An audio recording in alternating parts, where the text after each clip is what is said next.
எப்படி இருக்கீங்க எல்லாரும்? சௌக்கியமா இருக்கீங்களா? லாஸ்ட் வீக் வந்து நம்ம ஒரு வீடியோ ரிலீஸ் பண்ணியிருந்தோம். நம்மளோட வீட்டு வேலைகள் இல்லைனா நம்மளோட எந்த வேலையாக இருந்தாலும் டைம் அப்படிங்கிற ஒரு கான்செப்டோட கனெக்ட் பண்ணும்போது நம்ம அதை இஃபெக்டிவாகவும் நம்ம ஸ்ட்ரெஸ் இல்லாமையும் பண்ண முடியும் அப்படின்னு.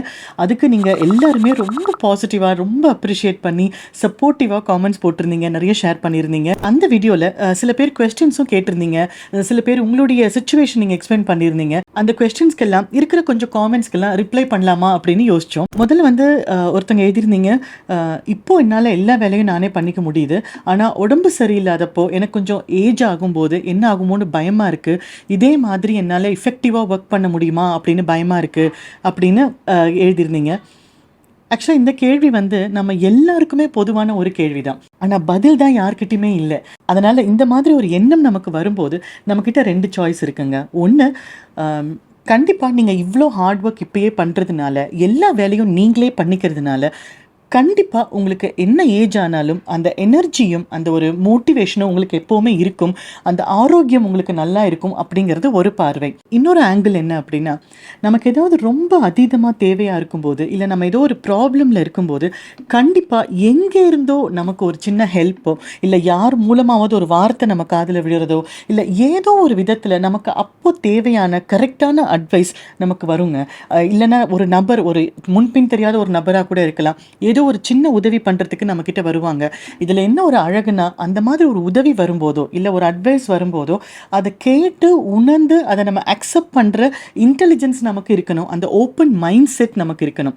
ஸோ கண்டிப்பாக எல்லாருக்குமே ஏதோ ஒரு இடத்துல ஏதோ ஒரு விதத்தில் உதவியை இந்த பிரபஞ்சம் அனுப்பும் அப்படிங்கிறது தான் உண்மை.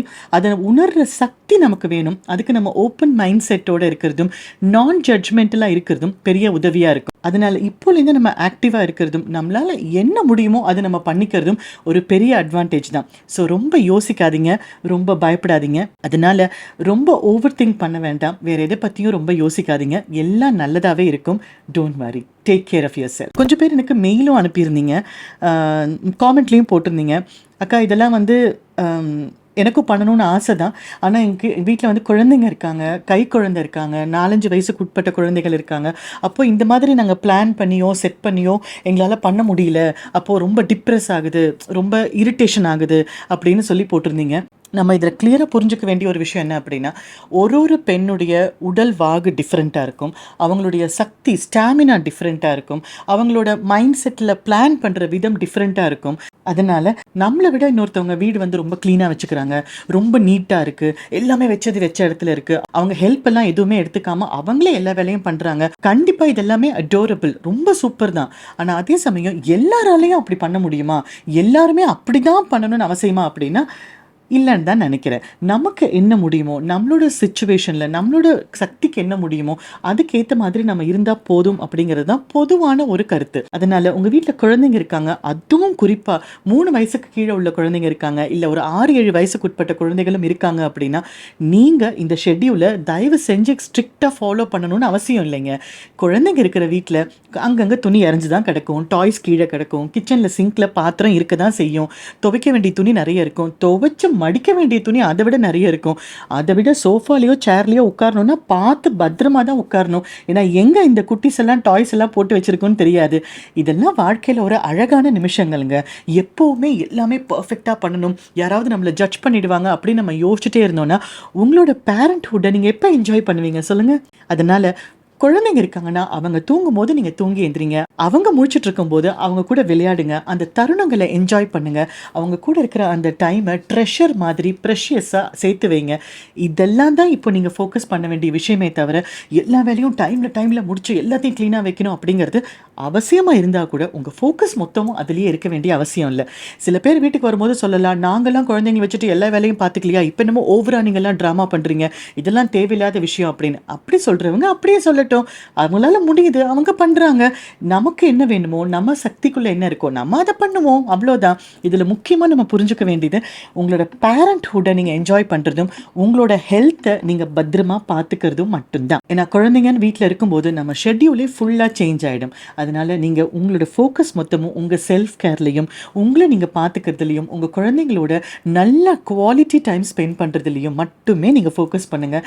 இந்த பேரண்ட்ஹுட்டை தாய்மையை என்ஜாய் பண்ணுங்கள். இதெல்லாம் இருக்கவே இருக்குங்க, பார்த்துக்கலாம், அப்புறமா பண்ணிக்கலாம். புரியுதா? அதே மாதிரி எல்லா வேலையும் நான் தான் பண்ணுறேன். எனக்கு ஹெல்ப்புக்கெலாம் யாரும் இல்லை. வீட்லேயும் யாரும் எதுவும் பெருசாக சப்போர்ட் பண்ண மாட்டாங்க. எனக்கு சில சமயத்தில் அதை நினைக்கும் போது ரொம்ப இரிட்டேட் ஆகுது. என்னால் அந்த மூட் ஃப்ளக்சுவேஷனை வந்து ஹேண்டில் பண்ண முடியல, நான் எல்லாரையும் ரொம்ப கத்திடுறேன் அப்படின்ற மாதிரி சில பேர் மெயில் அனுப்பியிருந்தீங்க. நமக்கு இதில் தெளிவாக புரிய வேண்டிய விஷயம் என்ன அப்படின்னா, ஒரு 30 வயசுக்குள்ளே இருக்கிற பெண்களுக்கு உடல் வலு கூடுதலாக இருக்க சான்ஸ் இருக்குது. அவங்களால எல்லா வேலையும் இழுத்து போட்டு ஒரு ஹெல்ப் எடுத்துக்காமல் பண்ண முடியும். அது சில பேருக்கு பாசிபிள். சில பேர் 50-55 வயசில் கூட அதே மாதிரி இருப்பாங்க. அதெல்லாம் fair enough, well and good. ஆனால் எல்லாராலையும் அப்படியே இருக்க முடியுமான்னு நம்ம சொல்ல முடியாது. முன்னாடியே சொன்ன மாதிரி ஒருத்தரோட உடல் வாகு வேறு. அதே மாதிரி இப்போ நம்ம எங்கேயும் வெளியில் போகிறதில்ல, நிறைய பேர் ஒர்க் அவுட் பண்ணுறதில்ல. So vitamin D deficiency, vitamin B12, இரும்பு சத்து குறைவாக இருக்கிறது, உடம்புல ஹீமோக்ளோபின் குறைவாக இருக்கிறது, இதெல்லாம் குறைவாக இருந்தால் கூட ரொம்ப சுலபமாக நீங்கள் உங்களுக்கு டிப்ரெஷன் வரத்துக்கோ இல்லைன்னா எக்ஸாஷன், ரொம்ப டயர்டாகிறதுக்கோ இல்லை என்ன காரணம்னு சொல்ல தெரியாமல் கோவம் வரத்துக்கோ சான்ஸ் இருக்குது. அதனால உங்களோட ஆரோக்கியத்தை நீங்கள் முதல்ல பார்த்துக்கோங்க. அதுவும் குறிப்பாக இந்த 30லேருந்து 45-50 வயசுக்குள்ளே இருக்கிறவங்களுக்கு உடம்புல நிறைய ஹார்மோனல் சேஞ்சஸ் நடக்கிறதுனாலையும் ஹார்மோனல் இம்பேலன்ஸ் இருக்கிறதுனாலையும் வெளியில் சொல்ல முடியாத இல்லை இதுதான் குறிப்பிட்டு சொல்ல முடியாத தொந்தரவுகள், மன உபாதைகள் இருக்கிறதுனால உங்களால் மற்றவங்கள மாதிரி இஃபெக்டிவாக பண்ண முடியாமையோ இல்லைனா ஹெல்ப் கேட்காம எல்லா வேலைகளும் நீங்களே பண்ணுற மாதிரியோ முடியாமல் போகலாம். ஸோ அதனாலேயே நமக்கு அந்த இரிட்டேஷன் ஜாஸ்தியாகிறதுக்கு கூட வாய்ப்பு இருக்குது. அதனால் நீங்கள் ஒரு டாக்டர் கிட்ட போய் வைட்டமின் டி, வைட்டமின் B12 இதெல்லாம் செக் பண்ணிக்கோங்க. ஹீமோக்ளோபின் லெவல் செக் பண்ணிக்கோங்க. அதுக்கு ஏதாவது நீங்கள் சப்ளிமெண்ட் எடுக்கணும்னா எடுத்துக்கோங்க. உங்களுக்கு அந்த டயர்ட்னஸ் போகிறதுக்கோ இல்லை அந்த மூட் ஃப்ளக்சுவேஷன் போகிறதுக்கோ இரிட்டேஷன் குறையிறதுக்கோ அதுவும் கூட ஒரு பெரிய உதவியாக இருக்கும். யோசிச்சு பார்த்தீங்கன்னா எல்லாரும் நம்மளை ஏதாவது ஒரு விதத்தில் ஜட்ஜ் பண்ணிகிட்டே தான் இருப்பாங்க. நம்ம க்ளீனாக வச்சுக்கல, நம்ம ஹெல்ப்புக்கு ஆள் எடுக்கிறோம், அது இதுன்னு ஏதாவது பண்ணிகிட்டே தான் இருப்பாங்க. ஆனால் நம்ம யோசிக்க வேண்டிய விஷயம், நம்மளோட வாழ்க்கையை நம்ம நல்ல விதமாக என்ஜாய் பண்ணுறோமா? நம்மளை சுற்றி இருக்கிற 4-5 பேர் கூட நம்மளால் சந்தோஷமாக இருக்க முடியுதா? அவ்வளோதான். நம்மளால் இஃபெக்டிவாக வாழ்க்கை வாழ முடியுதா? இதிலெல்லாம் உங்கள் கவனம் இருக்கும்போது வேறு எதை பற்றியும் யோசிக்காதீங்க. கொஞ்சமாக உங்களோட ஆரோக்கியத்து மேலேயும் செல்ஃப் கேர் மேலேயும் கவனம் செலுத்துங்க. கண்டிப்பாக things will get better. Right. இன்னும் கொஞ்சம் பேர் வந்து காமெண்ட்டும் பண்ணியிருந்தீங்க, மெயிலும் வந்திருந்தது.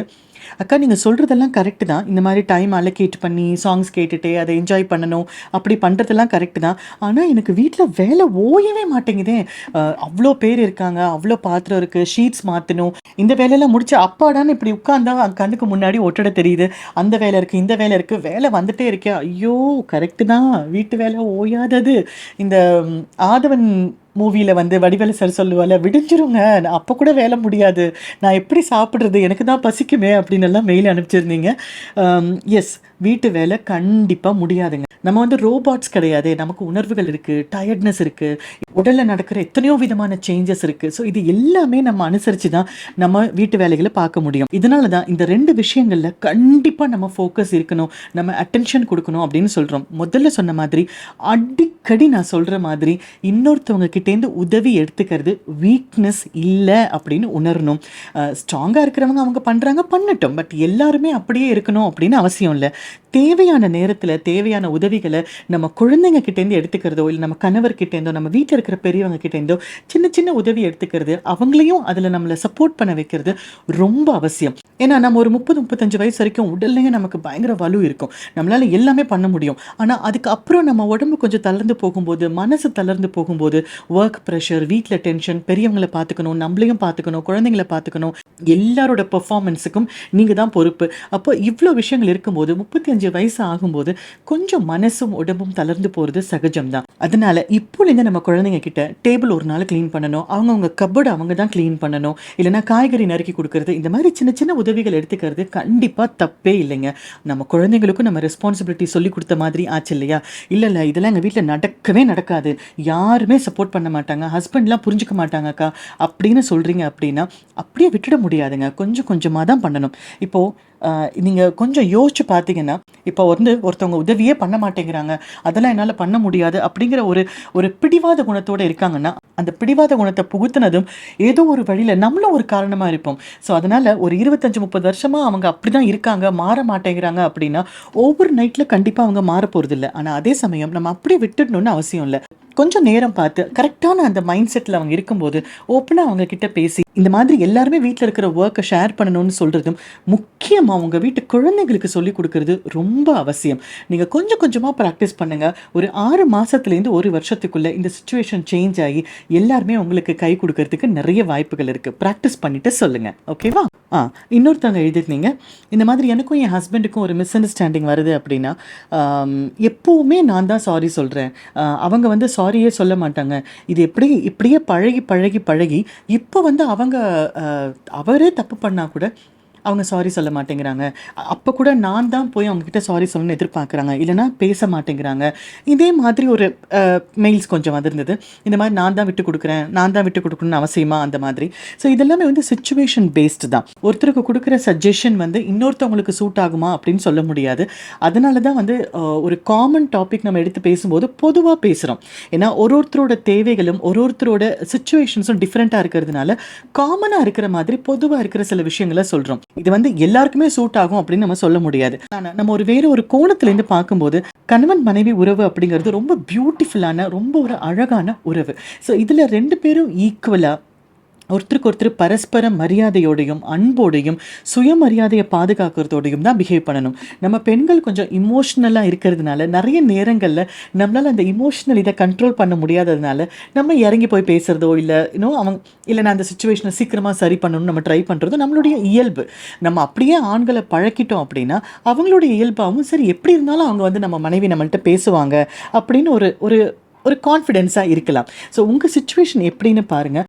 ஜென்ரலாக பார்க்கும்போது ஒருத்தவங்க ஒரு தவறு பண்ணியிருக்காங்கன்னா அவங்க கண்டிப்பாக அதுக்குண்டான மன்னிப்பு இல்லைன்னா அதுக்குண்டான அப்பாலஜி அவங்க கண்டிப்பாக சொல்லி தான் ஆகணும். அதனால் எல்லா சுச்சுவேஷன்லேயும் அதை எதிர்பார்க்காம நீங்களும் உங்கள் கணவரும் ஒரு நார்மலான கான்வர்சேஷனில் அவரை வந்து கேட்குற மனநிலையில் இருக்காரு, ரிசப்டிவ் மோடில் இருக்காரு அப்படின்னு நீங்கள் உணரும்போது கொஞ்சம் கொஞ்சமாக மெதுவாக, என்னங்க நீங்கள் இப்போல்லாம் நீங்கள் தப்பு பண்ணால் கூட நீங்களே கோச்சுக்கிறீங்க, வந்து பேச மாட்டேங்கிறீங்க, எனக்கு ரொம்ப ஹர்ட் ஆகுது அப்படின்னு இதமாக நீங்கள் சொல்லி பார்க்கலாம். அவர் புரிஞ்சுக்கிறதுக்கு நிறைய சான்ஸ் இருக்குது. ஆனால் அந்த டைமில் அவங்கள வந்து நீங்கள் எப்போவுமே இப்படி தான், நீங்கள் வந்து அப்படியே மாறிட்டீங்க, உங்களை வச்சுட்டு நான் ரொம்ப கஷ்டப்படுறேன், இந்த மாதிரி ஹர்ட் பண்ணுற மாதிரி பெரிய பெரிய ஸ்டேட்மெண்ட் சொல்லாமல் ஆக்சுவலாக என்ன ஃபேக்ட் இருக்கோ அந்த ஃபேக்ட் மட்டும் நீங்கள் சொல்லும்போது அவங்களும் புரிஞ்சுக்கிறதுக்கு ரொம்ப சான்ஸ் இருக்குது. நம்ம இந்த ஹஸ்பண்ட் ஒய்ஃப் ரிலேஷன்ஷிப் பற்றிலாம் நிறைய வீடியோஸ் போட்டிருக்கோம்.